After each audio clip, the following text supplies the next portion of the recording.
In this series of videos on Rey's vision, we have looked at past fan theories that used her vision as proof that Rey was previously one of Luke's acolytes, and possibly even his daughter, who ended up on Jakku after Luke's order was destroyed by his nephew, Ben Solo, who became Kylo Ren after his turn to the dark side.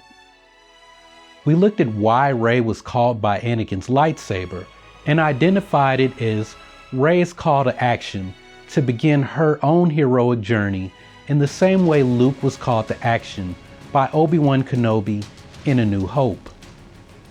We also determined that Rey's vision was likely a combination of her possessing psychometric abilities similar to Jedi Master Quinlan Voss and a Force-induced vision of possible past and future events as Force-sensitive beings have been known to do.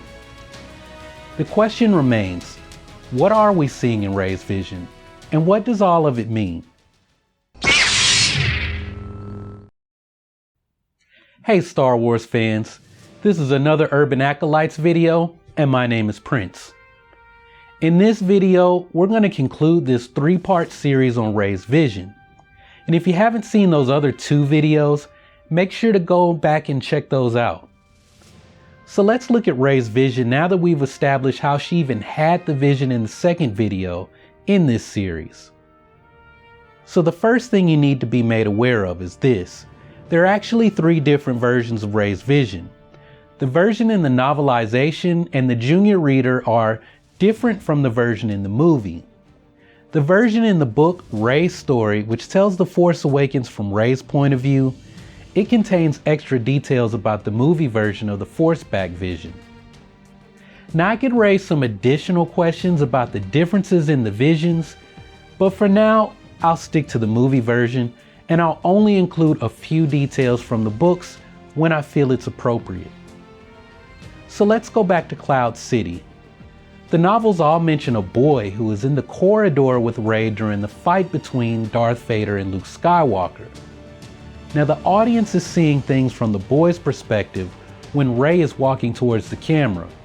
So if Rey is seeing the boy, we as the audience are unable to see him.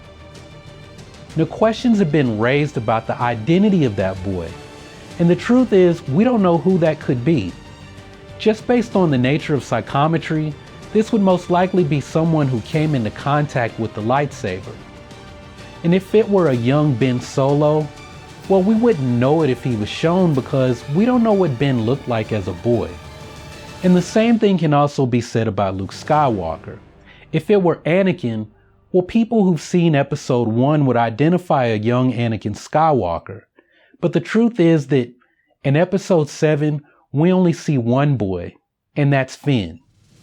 So if it were Finn in Rey's vision, we have to ask, why does she see him as a boy?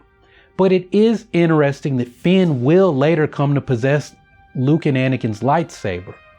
And it is also interesting that the lightsaber plays a part in when Finn accepts his own heroic journey.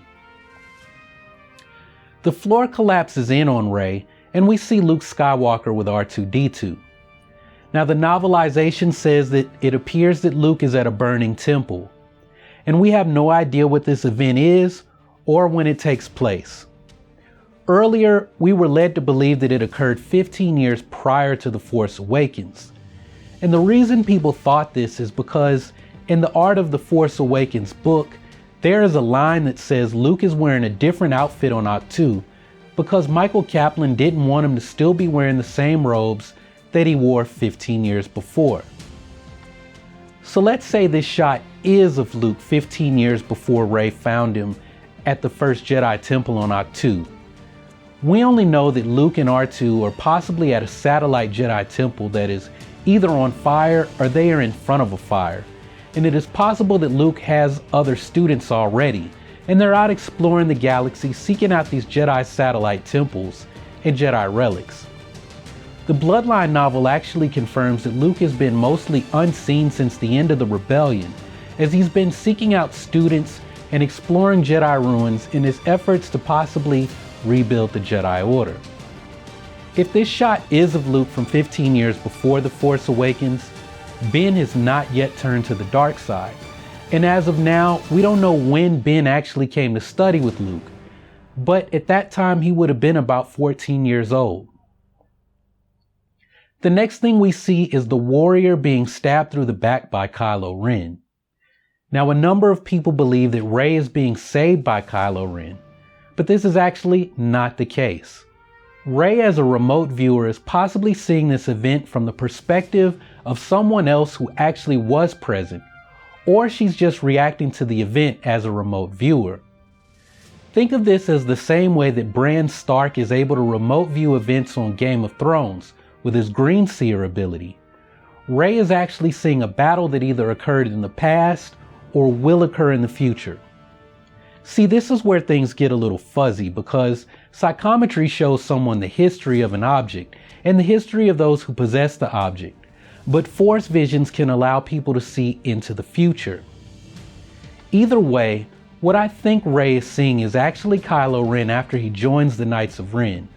I believe this was actually a pilgrim settlement of people who follow the Church of the Force. I believe that Kylo Ren and the Knights of Ren were searching for the location of Luke Skywalker and the first Jedi Temple. And this is what ultimately led Kylo Ren to Tuono Village at the beginning of Episode 7, where he murders Lord Santeca. Now, I should note that the novels have the vision of Luke and the vision of the Knights of Ren in reverse order. And after that, Rey sees a battle that takes place on a snowy planet, and there's a lightsaber fight during the battle. But we don't actually see this part of her vision in the movie version. The next thing we see in the movie is a young Rey on Jakku. The novel says that Rey hears a voice saying that they will come back for her, and she's begging for them to stay.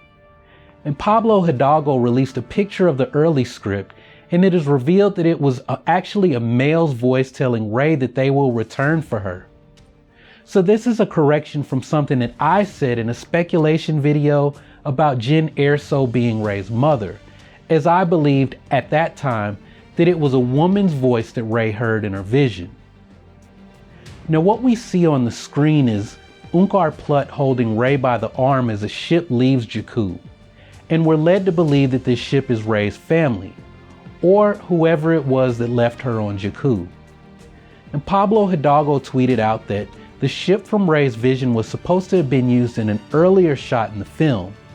When Rey is cleaning her scavenged items, she looks at an elderly woman who is also a scavenger. The symbolism is that Rey is looking at herself if she stays on Jakku waiting for her family. However, at that exact same time, the ship in Rey's vision is departing Jakku. So it's possible that Rey sees the ship in her vision, but that ship may only represent her sense of being left on Jakku with the blobfish, Unkar Plutt. Because we actually learned from Rey's survival guide that she was not always with Unkar Plutt. She actually had several caretakers as a girl before she became old enough to survive on her own. As for the rest of her vision, well, it's her inevitable confrontation with Kylo Ren. It marks the event where she will truly learn to trust the Force to guide her actions, and that is the only reason Rey was able to defeat Kylo Ren in combat. Rey allowed the Force to guide her actions, and Kylo Ren's connection to the Force had been weakened when he killed his father, Han Solo. So that's my interpretation of Rey's vision. And I realize that this doesn't really answer any of your questions. To be honest, if anything, it should actually create even more questions. Like, how did Rey end up on Jakku? Why is Luke with R2-D2 in front of a fire? And why are Kylo Ren and the Knights of Ren out slaughtering people? How much of what we saw was past or future in the vision of the Knights of Ren?